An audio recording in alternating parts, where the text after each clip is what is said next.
ਰਾਜੇ ਇਹਦੇ 'ਚ ਦੋ ਮੇਨ ਕਰੈਕਟਰ ਹੈਗੇ ਆ, ਠੀਕ ਆ, ਮੈਡਮ ਓਰੀਅਲ ਐਂਡ ਮਿਸਟਰ ਓਰੀਅਲ।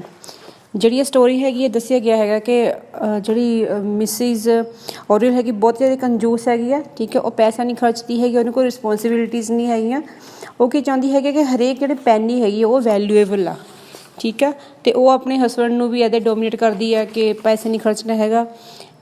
ਦੈਨ ਇੱਕ ਦਿਨ ਕੀ ਹੁੰਦਾ ਹੈਗਾ ਆ, ਉਹਦਾ ਜਿਹੜਾ ਹਸਬੈਂਡ ਹੈਗਾ ਉਹਨੂੰ ਫੋਰਸ ਕਰਦਾ, ਮੈਨੂੰ ਉਹਨੂੰ ਨਵੀਂ ਅੰਬਰੇਲਾ ਚਾਹੀਦੀ ਆ, ਨਵੀਂ ਅੰਬਰੇਲਾ ਲੈ ਕੇ ਦਿੰਦੀ ਆ।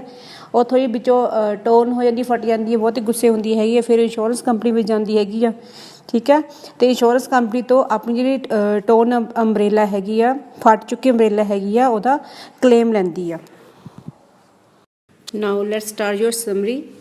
ਦਿਸ is the story of well of lady named madam Oreille. ਕਹਿੰਦੀ ਜਿਹੜੀ ਸਟੋਰੀ ਹੈਗੀ ਆ, ਠੀਕ ਹੈ, ਬਹੁਤ ਜਿਹਾ ਰਿਚ ਇੱਕ ਲੇਡੀ ਦੀ ਹੈਗੀ, ਉਹਦਾ ਨਾਮ ਹੈਗਾ ਆ ਮੈਡਮ ਓਰੀਅਲ।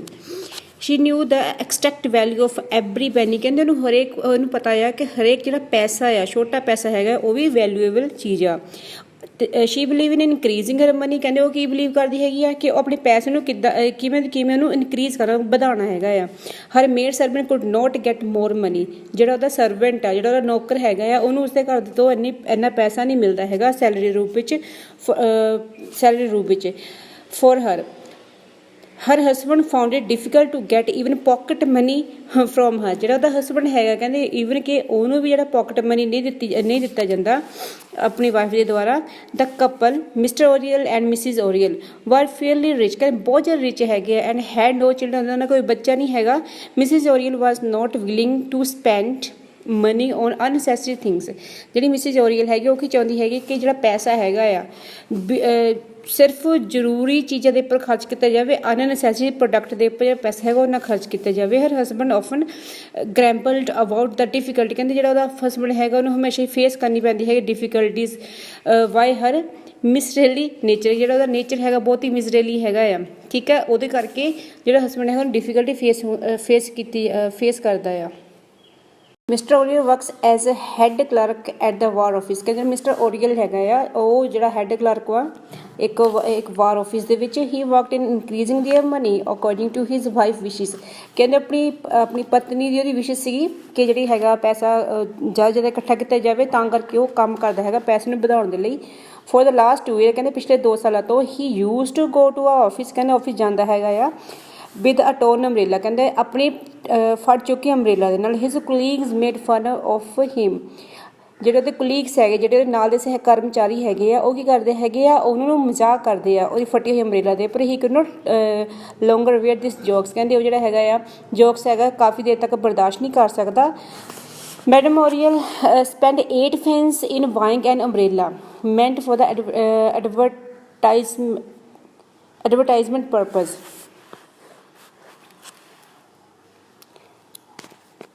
ਹਾਂਜੀ, this new umbrella prove a big hit at the office. ਕਹਿੰਦੇ ਜਿਹੜੀ ਨਵੀਂ ਅੰਬਰੇਲਾ ਸੀ ਇਹ ਬਹੁਤ ਹੀ ਪ੍ਰਸਿੱਧ ਹੋ ਚੁੱਕੀ ਸੀ ਆਫਿਸ ਦੇ ਵਿੱਚ।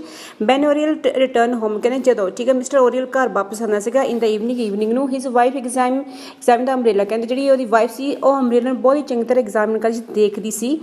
Shri found a round hole. ਕਹਿੰਦੇ ਉਹਨੂੰ ਕੀ ਪਤਾ ਲੱਗੇ, ਉਹਨੇ ਦੇਖਿਆ ਕਿ ਇੱਕ ਰਾਊਂਡ ਹੋਲ ਹੈਗਾ ਆ in the middle of the umbrella ਦੇ ਮਿਡਲ ਵਿੱਚ। This had to be one by the cigar end. ਕਹਿੰਦੇ ਇੱਦਾਂ ਲੱਗ ਰਿਹਾ ਜਿੱਦਾਂ ਸਿਗਾਰ ਦੇ ਐਂਡ ਨਾਲ ਜਲਿਆ ਹੋਵੇ ਜਾਂ ਇਸਨੂੰ ਕਿਸੇ ਨੇ ਸਿਗਾਰ ਨਾਲ ਸਾੜ ਦਿੱਤਾ ਹੋਵੇ। ਸੀ ਸਕੋਲਡ ਹਰ ਹਸਬੈਂਡ। ਕਹਿੰਦੇ ਆਪਣੇ ਹਸਬੈਂਡ ਨੂੰ ਝਿੜਕਦੀ ਹੈਗੀ ਹੈ ਫੋਰ ਡੈਮੇਜਿੰਗ ਦਾ ਅੰਬਰੇਲਾ। ਜਿਹੜੀ ਅੰਬਰੇਲਾ ਹੈਗੀ ਡੈਮੇਜ ਹੋ ਚੁੱਕੀ ਸੀ। ਹਾਂਜੀ, ਨੈਕਸਟ ਕੀ ਹੈ, ਸ਼ੀ ਮੈਂਡਡ ਦ ਹੋਲ। ਕਹਿੰਦੇ ਉਹ ਕੀ ਕਰਦੀ ਹੈਗੀ ਆ, ਉਹ ਮੁਰੰਮਤ ਕਰਦੀ ਹੈਗੀ ਆਪਣੀ ਨਵੀਂ ਛਤਰੀ ਦੀ। ਪੁਰਾਣੀ ਛਤਰੀ ਦੇ ਵਿੱਚੋਂ ਕੁਝ ਅੰਬਰੇਲਾ ਦੇ ਵਿੱਚੋਂ ਕੁਝ ਸਿਲਕ ਦੇ ਪੀਸ ਕੱਢਦੀ ਹੈਗੀ ਅਤੇ ਉਹਦੇ 'ਚ ਲਗਾਉਂਦੀ ਹੈਗੀ। ਨੈਕਸਟ ਡੇ ਕੀ ਹੁੰਦਾ ਹੈਗਾ, ਓਰੀਅਲ ਜਦੋਂ ਰਿਟਰਨ ਘਰ ਵਾਪਸ ਆਉਂਦਾ ਹੈਗਾ ਆ ਆਫਿਸ ਤੋਂ। ਮਿਸਿਜ਼ ਓਰੀਅਲ ਟੁੱਕ ਦਾ ਅੰਬਰੇਲਾ। ਕਹਿੰਦੇ ਮਿਸਿਜ਼ ਓਰੀਅਲ ਜਿਹੜੀ ਹੈਗੀ ਅੰਬਰੇਲਾ ਲੈਂਦੀ ਹੈਗੀ ਆਪਣੇ ਹਸਬੈਂਡ ਦੇ ਹੱਥਾਂ ਵਿੱਚੋਂ। ਸ਼ੀ ਸਾ, ਕਹਿੰਦੇ ਉਹ ਦੇਖਦੀ ਹੈਗੀ ਹੈ ਕਿ ਉਹਦੇ ਕਵਰ ਦੇ ਉੱਪਰ ਛੋਟੇ ਛੋਟੇ ਹੋਲ ਹੈਗੇ ਆ। ਦੇ ਵਨ, ਕਹਿੰਦੇ ਜਿੱਦਾਂ ਸੜ ਚੁੱਕਾ ਹੁੰਦਾ ਹੈਗਾ ਪਰ ਇੱਦਾਂ ਦੇ ਹੋਲ ਬਣੇ ਹੋਏ ਹੈਗੇ। Probably the S of the pipe. ਕਹਿੰਦੇ ਇੱਦਾਂ ਲੱਗ ਰਿਹਾ ਸੀ ਜਿਹੜੀ ਇਹ ਐਸ ਵਾ, ਠੀਕ ਹੈ, ਰਾਖ ਹੈਗੀ ਆ ਪਾਈਪ ਦੀ, ਉਹ ਕਿਸੇ ਨੇ ਖਾਲੀ ਕੀਤੀ ਹੋਵੇ। ਆਲ ਓਵਰ ਦਾ ਸਿਲਕ ਕਵਰ, ਕਹਿੰਦੇ ਸਿਲਕ ਕਵਰ ਦੇ ਸੁੱਟ ਦਿੱਤੀ ਹੋਵੇ। ਤਾਂ ਅੰਬਰੇਲਾ ਵਾਜ਼ ਰਿਊਨ, ਕਹਿੰਦੇ ਹੁਣ ਜਿਹੜੀ ਅੰਬਰੇਲਾ ਸੀ ਉਹ ਰਿਊਨ ਹੋ ਚੁੱਕੀ ਸੀ, ਤਬਾਹ ਹੋ ਚੁੱਕੀ ਸੀ। ਸ਼ੀ ਅਗੇਨ ਸਕੋਲਡ ਹਰ ਹਸਬੈਂਡ, ਕਹਿੰਦੇ ਹੁਣ ਫਿਰ ਦੁਬਾਰਾ ਆਪਣੇ ਹਸਬੈਂਡ ਨੂੰ ਝਟਕਾ ਮਾਰਨੀ ਸ਼ੁਰੂ ਕਰ ਦਿੰਦੀ ਹੈਗੀ ਆ। ਹੀ ਟਰਾਈ ਟੂ ਐਕਸਪਲੇਨ, ਕਹਿੰਦੇ ਉਹ ਚਾਹੁੰਦਾ ਹੈਗਾ ਹੈ ਕਿ ਸਾਰਾ ਕੁਝ ਦੱਸੇ ਟੂ ਹਿਜ਼ ਵਾਈਫ, ਆਪਣੀ ਵਾਈਫ ਨੂੰ, that someone at the office, ਕਿ ਕੁਝ someone at the office must have burnt, ਕਹਿੰਦੇ ਉਹਦੇ ਆਫਿਸ ਦੇ must have burnt the umbrella out of the jealousy or feeling of the revenge, ਕਹਿੰਦੇ ਕੁਝ ਲੋਕੀ ਹੈਗੇ ਉਹਨਾਂ ਬਦਲਾ ਲੈਣ ਦੇ ਲਈ ਆਫਿਸ ਦੇ ਵਿੱਚ ਮੇਰੀ ਛਤਰੀ ਨੂੰ ਸਾੜ ਰਹੇ ਆ। ਇਨ ਦਾ ਮੇਨ ਟਾਈਮ, ਉਸੇ ਟਾਈਮ ਕੀ ਹੋਇਆ, a guest came to dinner, ਇੱਕ ਗੈਸਟ ਆਉਂਦਾ ਹੈਗਾ ਉਹਨਾਂ ਦੇ ਘਰ ਡਿਨਰ ਦੇ ਲਈ। The matter was placed before the guest, ਕਿ ਜਿਹੜਾ ਇਹ ਮੈਟਰ ਹੈਗਾ ਆ, ਠੀਕ ਆ, ਸਾਰਾ ਇਹ ਡਿਸਕਸ ਕੀਤਾ ਜਾਂਦਾ ਹੈਗਾ ਗੈਸਟ ਦੇ ਅੱਗੇ। Madam O'Reilly said firmly that she would buy a servant umbrella, ਕਹਿੰਦੇ ਉਹ ਕੀ ਕਹਿੰਦੀ ਹੈਗੀ ਆ ਵਾਈਫ ਮਿਸਿਸ ਓਰੀਅਲ, ਕੀ ਕਹਿੰਦੀ ਆ ਕਿ ਉਹ ਚਾਹੁੰਦੀ ਆ, ਠੀਕ ਹੈ, ਉਹ ਡੈਫੀਨੇਟਲੀ ਆਪਣੇ ਹਸਬੈਂਡ ਲਈ ਇੱਕ ਸਰਵੈਂਟ ਦੀ ਅੰਬਰੇਲਾ ਲੈ ਕੇ ਦੇਵੇਗੀ। ਹਰ ਹਸਬੈਂਡ ਟੋਲਡ ਹਰ, ਕਹਿੰਦੇ ਜਿਹੜਾ ਉਹਦਾ ਹਸਬੈਂਡ ਹੈਗਾ ਆ ਉਹਨੂੰ ਕਹਿੰਦਾ ਆ he wouldn't go to office with the servant umbrella, ਕਿ ਉਹ ਜਿਹੜੀ ਹੈਗਾ ਇੱਕ ਨੌਕਰ ਦੀ ਅੰਬਰੇਲਾ ਲੈ ਕੇ ਆਫਿਸ ਨਹੀਂ ਜਾਵੇਗਾ। ਦਾ ਗੈਸਟ ਸੁਜੈਸਟ, ਕਹਿੰਦੇ ਹੁਣ ਜਿਹੜਾ ਗੈਸਟ ਹੈਗਾ ਉਹਨਾਂ ਨੂੰ ਇੱਕ ਸਲਾਹ ਦਿੰਦਾ ਹੈਗਾ ਆ ਕਿ ਦੇ should get the umbrella recover, ਕਿ ਉਹਨਾਂ ਨੂੰ ਆਪਣੀ ਜਿਹੜੀ ਹੈਗੀ ਆ ਅੰਬਰੇਲਾ ਹੈਗੀ ਉਹਨੂੰ ਰਿਕਵਰ ਕਰਨਾ ਚਾਹੀਦਾ ਹੈਗਾ ਆ। ਫੋਰ 8 ਫੈਂਸ, ਕਹਿੰਦੇ 18 ਫੈਂਸ ਲਗਾ ਕੇ ਜਿਹੜੀ ਉਹਨੇ ਅੰਬਰੇਲਾ ਹੈਗੀ ਦੁਬਾਰਾ ਰਿਕਵਰੀ ਹੋ ਸਕਦੀ ਸੀਗੀ। Madam Oreille's had already spend 18 francs, ਕੇ ਪਰੰਤੂ ਜਿਹੜੇ ਮੈਡਮ ਓਰੀਅਲ ਸੀ ਉਹ ਆਲਰੇਡੀ ਹੀ 18 ਫਰੈਂਕ ਜਿਹੜੇ ਸੀਗੇ ਉਹ ਸਪੈਂਡ ਕਰ ਚੁੱਕੀ ਸੀ, ਲਗਾ ਚੁੱਕੀ ਸੀ ਅੰਬਰੇਲਾ ਦੇ ਉੱਪਰ। It was rather difficult for her, ਕਹਿੰਦੇ ਬਹੁਤ ਜ਼ਿਆਦਾ ਉਸਦੇ ਔਖਾ ਕੰਮ ਸੀਗਾ ਕਿ ਹੋਰ 8 ਜਿਹੜੇ ਫਰੈਂਕ ਸੀਗੇ ਉਹ ਸਪੈਂਡ ਕਰੇ ਉਹਦੀ ਰਿਪੇਅਰ ਦੇ ਲਈ। ਦਾ ਗੈਸਟ ਸੁਜੈਸਟ, ਫਿਰ ਨੈਕਸਟ ਜਿਹੜਾ ਗੈਸਟ ਹੈਗਾ ਉਹ ਸੁਜੈਸਟ ਕਰਦਾ ਹੈਗਾ ਡੈਟ ਦੇ ਸ਼ੁੱਡ ਗੈਟ ਅ ਕੰਪਨਸੇਸ਼ਨ, ਕਿ ਉਸਨੂੰ ਮੁਆਵਜ਼ਾ ਲੈਣਾ ਚਾਹੀਦਾ ਹੈਗਾ ਆ ਫਰੋਮ ਦੇਅਰ ਇੰਸ਼ੋਰੈਂਸ ਕੰਪਨੀ, ਆਪਣੀ ਇੰਸ਼ੋਰੈਂਸ ਕੰਪਨੀ ਤੋਂ, ਫੋਰ ਦਾ ਵਨ ਅੰਬਰੇਲਾ ਜਿਹੜੀ ਅੰਬਰੇਲਾ ਸੜ ਚੁੱਕੀ ਸੀ। Mrs Oreille decided to take action, ਕਹਿੰਦੇ ਜਿਹੜੀ ਮਿਸਿਸ ਓਰੀਅਲ ਸੀਗੀ ਉਹ ਕੀ ਕਰਦੀ ਹੈ ਕਿ ਉਹ ਡਿਸਾਈਡ ਕਰ ਲੈਂਦੀ ਹੈਗੀ ਆ ਕਿ ਉਹ ਜਿਹੜੀ ਉਹ ਇੰਸ਼ੋਰੈਂਸ ਕੰਪਨੀ ਵਿੱਚ ਜਾ ਕੇ ਕੰਪਨਸੇਸ਼ਨ ਹਾਸਿਲ ਕਰ ਲਵੇ।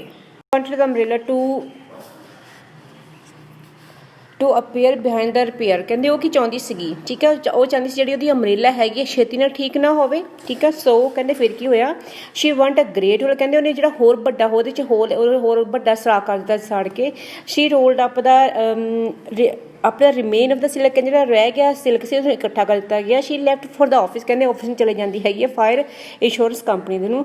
Shri went to the accident department, ਕਹਿੰਦੇ ਫਿਰ ਉਹ ਜਿੱਧਰ ਐਕਸੀਡੈਂਟ ਡਿਪਾਰਟਮੈਂਟ ਹੈਗਾ ਬਣਿਆ ਹੋਇਆ ਆਫਿਸ ਵਿੱਚ ਉੱਧਰ ਚਲੇ ਜਾਂਦੀ ਹੈਗੀ ਆ। The manager of the accident department was busy discussing another case with some client, ਕਹਿੰਦੇ ਜਿਹੜਾ ਮੈਨੇਜਰ ਆ, ਠੀਕ ਹੈ, ਉਹ ਐਕਸੀਡੈਂਟ ਡਿਪਾਰਟਮੈਂਟ ਜਿਹੜਾ ਮੈਨੇਜਰ ਹੈਗਾ ਬਹੁਤ ਹੀ ਬਿਜ਼ੀ ਹੈਗਾ ਆ ਕਿਸੇ ਹੋਰ ਕੇਸ ਵਿੱਚ, ਹੋਰ ਕਲਾਇੰਟ ਦੇ ਨਾਲ ਗੱਲ ਕਰਦਾ ਆ। ਕਲਾਇੰਟ ਹੁੰਦਾ ਹੈਗਾ ਰਾਜੇ ਗ੍ਰਾਹਕ, ਠੀਕ ਹੈ। ਸ਼ੀ ਸਾਊਟ, ਕਹਿੰਦੇ ਉਹ ਉੱਚੀ ਉੱਚੀ ਬੋਲਣਾ ਸ਼ੁਰੂ ਕਰ ਦਿੱਤਾ ਸੀਗਾ ਮਿਸਿਸ ਓਰੀਅਲ ਨੇ ਮੈਨੇਜਰ ਨੂੰ ਦਾ ਬਨ ਅੰਬਰੇਲਾ ਦੇ ਬਾਰੇ। ਇਟ ਹੈਡ ਕੋਸਟ, ਕਹਿੰਦੇ ਉਹਨੇ ਦੱਸਿਆ ਕਿ ਇਹਦੀ ਕੋਸਟ ਹੈਗੀ ਆ 20 ਫਰੈਂਕ ਹੈਗੀ ਆ। ਸ਼ੀ ਟੋਲਡ ਦਾ ਮੈਨੇਜਰ, ਉਸਨੇ ਮੈਨੇਜਰ ਨੂੰ ਕਿਹਾ ਦੈਟ ਕਿ ਸ਼ੀ ਹੈਡ ਟੇਕਨ ਇਨ ਇੰਸ਼ੋਰੈਂਸ ਪੋਲਿਸੀ, ਕਿ ਇਸ ਦੀ ਇੰਸ਼ੋਰੈਂਸ ਪੋਲਿਸੀ ਜਿਹੜੀ ਹੈਗੀ ਲੈਣਾ ਚਾਹੁੰਦੀ ਹੈਗੀ ਵਿਦ ਇੰਸ਼ੋਰੈਂਸ ਕੰਪਨੀ ਤੋਂ। ਐਂਡ ਸ਼ੀ ਬਟ ਕੰਪਲਸਰੀ, ਕਹਿੰਦੇ ਮੁਆਵਜ਼ਾ ਲੈਣਾ ਚਾਹੁੰਦੀ ਹੈਗੀ ਆ ਫੋਰ ਹਰ ਬਰਨਟ ਅੰਬਰੇਲਾ, ਜਿਹੜੀ ਉਸਦੀ ਜਲ ਚੁੱਕੀ ਅੰਬਰੇਲਾ ਹੈਗੀ ਆ। ਸ਼ੀ ਐਡਡ ਦੈਟ, ਕਹਿੰਦੇ ਉਸਨੇ ਉਹ 'ਚ ਹੋਰ ਕੀ ਐਡ ਕੀਤਾ, she would like the company to have the warrant umbrella recover, ਕਹਿੰਦੇ ਉਹ ਚਾਹੁੰਦੀ ਹੈਗੀ ਆ ਕਿ ਜਿਹੜੀ ਉਹਦੀ ਅੰਬਰੇਲਾ ਹੈਗੀ ਜਲ ਚੁੱਕੀ ਉਸਨੂੰ ਦੁਬਾਰਾ ਰਿਕਵਰ ਕਰ ਦਿੱਤਾ ਜਾਵੇ। ਜਿਹੜਾ ਫੈਲਟ ਪਜ਼ਲ, ਕਹਿੰਦੇ ਜਿਹੜਾ ਮੈਨੇਜਰ ਵਿਚਾਰਾ ਹੈਰਾਨ ਪਰੇਸ਼ਾਨ ਹੋ ਜਾਂਦਾ ਹੈ, ਉਹਨੂੰ ਪਤਾ ਹੀ ਨਹੀਂ ਲੱਗਦਾ ਹੈਗਾ ਕਿ ਲੇਡੀ ਕੀ ਬੋਲ ਰਹੀ ਹੈਗੀ ਹੈ। ਹੀ ਸਾਈਡ, ਕਹਿੰਦੇ ਉਹ ਕਹਿੰਦਾ ਹੈਗਾ ਆ the company did not deal in the umbrella, ਜਿਹੜੀ ਉਹਦੀ ਕੰਪਨੀ ਹੈਗੀ ਆ, ਠੀਕ ਹੈ, ਉਹ ਇੱਕ ਇੰਸ਼ੋਰੈਂਸ ਕੰਪਨੀ ਹੈਗੀ, ਉਹ ਅੰਬਰੇਲਾ ਦੀ ਡੀਲ ਨਹੀਂ ਕਰਦੀ ਹੈਗੀ। So they could not do repair for of this kind, ਕਹਿੰਦੇ ਉਹ ਨਾ ਹੀ ਉਹ ਰਿਪੇਅਰ ਕਰਦੀ ਹੈ ਕਿਸੇ ਵੀ ਤਰ੍ਹਾਂ ਦੀ।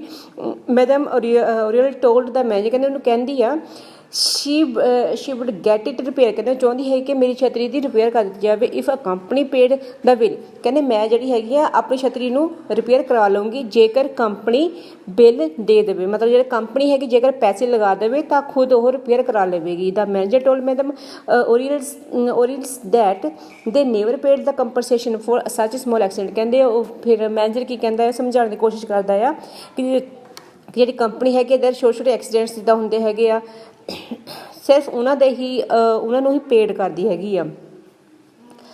ਦ insurance company should not be expected to replay ਜਿੱਦਾਂ ਹੁਣ ਕਹਿੰਦੇ ਜਿਹੜੀ ਇੰਸ਼ੋਰੈਂਸ ਕੰਪਨੀ ਹੈਗੀ ਆ ਕਿਹਨਾਂ ਪਰ ਪੈਸੇ ਨਹੀਂ ਖਰਚ ਕਰਦੀ ਹੈਗੀ ਜਾਂ ਕਿਹਨਾਂ ਨੂੰ ਨਹੀਂ ਪੈਸੇ ਦਿੰਦੀ ਹੈਗੀ, ਜਿੱਦਾਂ ਕਿ ਹੈਂਕਰਚੀਪ ਹੋ ਗਿਆ, ਗਲਵਸ ਹੋ ਗਏ, ਬਰੂਮ ਝਾੜੂ ਹੋ ਗਏ ਜਾਂ ਓਲਡ ਸਲੀਪਰ ਹੋ ਗਿਆ, ਜਿਹੜੀ ਉਹ ਜਿਹੜੀ ਹੈਗੀ ਇੰਸ਼ੋਰੈਂਸ ਨਹੀਂ ਕਰਦੀ ਹੈਗੀ, ਨਾ ਹੀ ਦਿੰਦੀ। ਮਿਸਿਸ ਓਡੀਅਲ ਦੇ ਮੈਨੇਜਰ ਨੂੰ ਕੀ ਕਹਿੰਦੀ ਹੈਗੀ ਆ, ਲਾਸਟ ਦਸੰਬਰ ਕਿ ਪਿਛਲੇ ਦਸੰਬਰ ਵਿੱਚ ਦੇ ਹੈਡ ਚਿਮਨੀ ਨੂੰ ਫਾਇਰ ਕੇ ਉਹਦੀ ਚਿਮਨੀ ਸੀ ਫਾਇਰ ਨੇ ਸੜ ਗਈ ਸੀਗੀ, ਜਿਹੜੀ ਕੋਸਟ ਸੀ 500 ਫਰੈਂਕ ਟੂ ਦਾ ਰਿਪੇਅਰ ਦੇ ਲਈ ਲੱਗੇ ਸੀ। ਹਰ ਹਸਬੈਂਡ ਨੇ ask the company for any compensation, ਜਿਹੜਾ ਉਹਦਾ ਹਸਬੈਂਡ ਹੈਗਾ ਆ ਉਹਨੇ ਕਿਸੇ ਵੀ ਤਰ੍ਹਾਂ ਦਾ ਮੁਆਵਜ਼ਾ ਕੰਪਨੀ ਵੱਲੋਂ ਨਹੀਂ ਲਿਆ ਸੀਗਾ। ਦ ਮੈਨੇਜਰ ਫੈਲਟ, ਕਹਿੰਦੇ ਹੁਣ ਜਿਹੜਾ ਮੈਨੇਜਰ ਹੈਗਾ ਵਿਚਾਰਾ ਫੈਲਟ ਕੀ ਮਹਿਸੂਸ ਕਰਦਾ, ਸਰਪ੍ਰਾਈਜ਼ ਹੁੰਦਾ ਹੈਗਾ ਆ that the husband did note claim any compensation for 500 Frank, ਕਿ ਜਿਹੜਾ ਉਹਦਾ ਹਸਬੈਂਡ ਹੈਗਾ ਆ ਉਹਨੇ 500 ਫਰੈਂਕ ਦਾ ਜਿਹੜਾ ਕੋਈ ਮੁਆਵਜ਼ਾ ਨਹੀਂ ਲਿਆ ਹੈਗਾ। ਅਤੇ ਜਿਹੜੀ ਉਹਦੀ the wife was making a claim, ਜਿਹੜੀ ਉਹਦੀ ਵਾਈਫ ਹੈਗੀ ਆ ਉਹ ਦਾਅਵਾ ਕਰ ਰਹੀ ਹੈਗੀ ਆ 5 ਤੇ 6 ਫਰੈਂਕ ਦਾ। ਮਿਸਿਸ ਓਰੀਅਲ ਸੈਡ, ਕਹਿੰਦੇ ਅੱਗੇ ਉਹ ਕਹਿੰਦੀ ਹੈਗੀ ਆ ਕਿ ਉਹਨਾਂ ਨੂੰ ਦ 500 ਫਰੈਂਕ ਵਰ ਮਿਸਿਸ ਓਰੀਅਲ ਕੰਸਰਨ, ਕਹਿੰਦੇ ਸਿਰਫ ਉਹਦਾ ਸਵਾਲ ਸੀਗਾ 500 ਦੇ ਉੱਪਰ। ਦ 18 Frank came out of the purpose, ਪਰੰਤੂ ਉਹਦਾ ਪਰਪਜ਼ ਕੀ ਹੈਗਾ ਆ, ਸਿਰਫ 18 ਫਰੈਂਕ। ਮਿਸਟਰ ਓਰੀਅਲ ਕੀ ਕਹਿੰਦੀ ਹੈਗੀ ਕਿ ਜਿਹੜਾ 500 ਫਰੈਂਕ ਹੈਗਾ ਆ ਉਹਦਾ ਸੰਬੰਧ ਉਹਨਾਂ ਨਹੀਂ ਹੈਗਾ, ਉਹ ਸਿਰਫ ਸੰਬੰਧ ਉਹਦੇ ਹਸਬੈਂਡ ਨਾਲ ਹੈਗਾ ਆ। ਅਤੇ ਉਹ ਇੱਥੇ ਕਿਉਂ ਆਈ ਹੈਗੀ, ਆਪਣਾ ਪਰਪਸ ਜਿਹੜਾ ਹੈਗਾ ਆ ਸ਼ੋਅ ਕਰ ਦਿੰਦੀ, ਮੈਂ ਸਿਰਫ 18 ਰੁਪਏ ਦੇ ਲਈ ਹੀ ਇੱਥੇ ਆਈ ਹੈਗੀ ਆ। ਦ ਮੈਨੇਜਰ ਰਿਲਾਈਜ਼, ਕਹਿੰਦੇ ਹੁਣ ਮੈਨੇਜਰ ਰਿਲਾਈਜ਼ ਕਰਦਾ, ਵਿਚਾਰਾ ਮਹਿਸੂਸ ਕਰਦਾ ਹੈਗਾ that it wood B note B easy, ਕਿ ਉਹਦੇ ਲਈ ਆਸਾਨ ਨਹੀਂ ਹੋਵੇਗਾ ਫੋਰ ਹਿਮ ਟੂ ਸੈਂਡ ਅਵੇ ਦ ਲੇਡੀ ਵਿਦਾਊਟ ਕੰਪਨਸੇਸ਼ਨ, ਕਿ ਇਸ ਲੇਡੀ ਨੂੰ ਬਿਨਾਂ ਮੁਆਵਜ਼ੇ ਦੇ ਇੱਥੋਂ ਉਹ ਨਹੀਂ ਭੇਜ ਸਕਦਾ ਹੈਗਾ। ਹੀ ਆਸਕਡ ਹਰ ਟੂ ਐਕਸਪਲੇਨ, ਕਹਿੰਦੇ ਹੁਣ ਕਹਿੰਦਾ ਹੈਗਾ ਕਿ ਮੈਨੂੰ ਦੱਸੇ, ਠੀਕ ਆ, how the accident came about, ਜਿਹੜਾ ਇਹ ਐਕਸੀਡੈਂਟ ਹੈਗਾ, ਜਿਹੜੀ ਇਹ ਅਮਰੇਲਾ ਹੈਗੀ ਕਿਵੇਂ ਸੜ ਗਈ ਹੈਗੀ। ਮਿਸਿਸ ਓਰੀਅਲ ਸੈਡ, ਕਹਿੰਦੇ ਹੁਣ ਕਹਿੰਦੇ ਹੈਗੇ ਆ ਦੈਟ ਡੇ, ਕਿ ਇੱਕ ਉਸ ਦਿਨ ਕੀ ਹੋਇਆ ਸੀ, ਸ਼ੀ ਪੁੱਟ ਦਾ ਹਰ ਅਮਰੇਲਾ, ਕਿ ਉਹਨੇ ਆਪਣੀ ਅਮਰੇਲਾ ਨੂੰ ਇਨ ਦਾ ਸਟੈਂਡ 'ਤੇ ਰੱਖਿਆ। Above the stand was the shelf of the candle, ਕਹਿੰਦੇ ਹੁਣ ਉਹਦੇ ਉੱਪਰ ਇੱਕ ਸੈਲਫ ਸੀਗੀ, ਠੀਕ ਆ, ਉੱਤੇ ਕੀ ਸੀਗਾ, ਕੈਂਡਲ ਲੱਗੀ ਹੋਈ ਸੀਗੀ, ਮੈਚਿਸ ਬਾਕਸ ਸੀਗਾ ਪਿਆ ਹੋਇਆ। ਸ਼ੀ ਲਾਈਟ ਨਾ ਕੈਂਡਲ, ਕਹਿੰਦੇ ਉਹਨੇ ਲਾਈਟ ਲਗਾਈ, ਮਤਲਬ ਮੋਮਬੱਤੀ ਨੂੰ ਲਗਾਇਆ ਮਾਚਿਸ ਦੇ ਨਾਲ। ਕੈਂਡਲ ਵਿਚ ਅ ਮੈਸਟਿਕਸ ਆਫਟਰ ਫੇਲਿੰਗ ਟੂ ਲਾਈਟ ਕਰਨ ਦੇ ਲਈ ਇਟ ਵਿਦ ਦਾ 3 ਮੈਚਿਸ, ਕਹਿੰਦੇ ਉਹਨੇ 3 ਮੈਚਿਸ ਜਿਹੜੀਆਂ ਸੀਗੀਆਂ ਲਗਾਈਆਂ। Then she went to bed, ਕਹਿੰਦੇ ਉਸ ਤੋਂ ਬਾਅਦ ਉਹ ਕਿੱਥੇ ਚਲੇ ਗਈ, ਆਪਣੇ ਬੈਡਰੂਮ ਵਿੱਚ, ਆਪਣੇ ਬੈੱਡ ਦੇ ਉੱਪਰ ਸੌਣ ਲਈ ਚਲੇ ਗਈ। ਕੁਆਟਰ ਆਫ ਐਨ ਆਰ, ਕਹਿੰਦੇ ਹੁਣ ਫਿਰ ਅੱਧੇ ਜਾਂ ਪੌਣੇ ਘੰਟੇ ਮੈਨੂੰ ਕੀ ਦੇਖਿਆ। ਸ਼ੀ ਫਾਊਂਡ ਅ ਸਮੈਲ, ਕਹਿੰਦੇ ਉਹਨੂੰ smell I ਜਲਣੇ the. Shri discover that, ਕਹਿੰਦੇ ਉਹਨੇ ਕੀ ਦੇਖਿਆ, ਇਟ ਵਾਜ਼ ਹਰ ਅਮਰੇਲਾ, ਕਿ ਉਹਦੀ ਅਮਰੇਲਾ ਸੀਗੀ, ਦੈਟ ਵਾਜ਼ ਬਰਨਿੰਗ, ਜਿਹੜੀ ਕਿ ਸੜ ਰਹੀ ਸੀ। One of the matches had fallen, ਕਿਉਂਕਿ ਉਹਨੇ 3 ਲਗਾਈਆਂ ਸੀਗੀਆਂ, ਤੀਲੀਆਂ, ਉਹਦੇ 'ਚ ਇੱਕ ਤਿੱਲੀ ਜਿਹੜੀ ਸੀਗੀ ਫੈਲਨ ਇਨ ਦਾ ਫੋਲਡ, ਕਿ ਉਹ ਅਮਰੇਲਾ ਦੇ ਫੋਲਡ ਵਿੱਚ ਚਲੇ ਗਈ ਸੀਗੀ, ਡਿੱਗ ਗਈ ਸੀ। The manager had no way out, ਜਿਹੜਾ ਮੈਨੇਜਰ ਸੀਗਾ ਹੁਣ ਉਹਨੂੰ ਵਿਚਾਰੇ ਨੂੰ ਕਿਤੇ ਨਿਕਲਣ ਦਾ ਕੋਈ ਰਸਤਾ ਨਹੀਂ ਮਿਲਿਆ। ਹੀ ਗੋਟ ਰੈਡੀ ਟੂ ਪੇ, ਕਹਿੰਦੇ ਉਹ ਤਿਆਰ ਹੋ ਜਾਂਦਾ ਹੈਗਾ ਆ ਪੇ ਕਰਨ ਦੇ ਲਈ, ਪੈਸੇ ਦੇਣ ਦੇ ਲਈ। Lady the cost of the getting umbrella recovery, ਉਹਦੀ ਅਮਰੇਲਾ ਦੀ ਰਿਕਵਰੀ ਦੇ ਲਈ। She was instructed to get the umbrella recovery, ਕਹਿੰਦੇ ਉਹਨੇ ਹੁਣ ਅੱਗੇ ਜਿਹੜੇ ਹੈਗੇ ਇੰਸਟਰਕਟ ਕੀਤਾ, ਕਿਸੇ ਨੂੰ ਅੱਗੇ ਕਿਹਾ ਆਪਣੇ ਕਰਮਚਾਰੀ ਨੂੰ ਕਿ ਜਿਹੜੀ ਅਮਰੇਲਾ ਹੈਗੀ ਆ ਉਹਨੂੰ ਰਿਕਵਰ ਕਰ ਦਿੱਤਾ ਜਾਵੇ ਵਿਦ ਦਾ ਫਾਈਨੈਸਟ ਸਿਲਕ, ਬਹੁਤ ਹੀ ਵਧੀਆ ਸਿਲਕ ਲਗਾਈ। The cashier of the insurance company has to make the payment, ਜਿਹੜਾ ਕੈਸ਼ੀਅਰ ਸੀਗਾ ਇੰਸ਼ੋਰੈਂਸ ਕੰਪਨੀ ਦਾ, ਉਹਨੇ ਜਿਹੜੀ ਪੇਮੈਂਟ ਸੀਗੀ ਰਿਪੇਅਰ ਦੀ, charge of the present of the bill by the miser, ਠੀਕ ਆ, ਜਿਹੜਾ ਕੈਸ਼ੀਅਰ ਸੀਗਾ ਇੰਸ਼ੋਰੈਂਸ ਕੰਪਨੀ ਦਾ ਉਹਨੇ ਜਿਹੜਾ ਬਿੱਲ ਦੀ ਪੇਮੈਂਟ ਕਰ ਦਿੱਤੀ ਸੀ ਮਿਸਿਸ ਓਰੀਅਲ ਨੂੰ।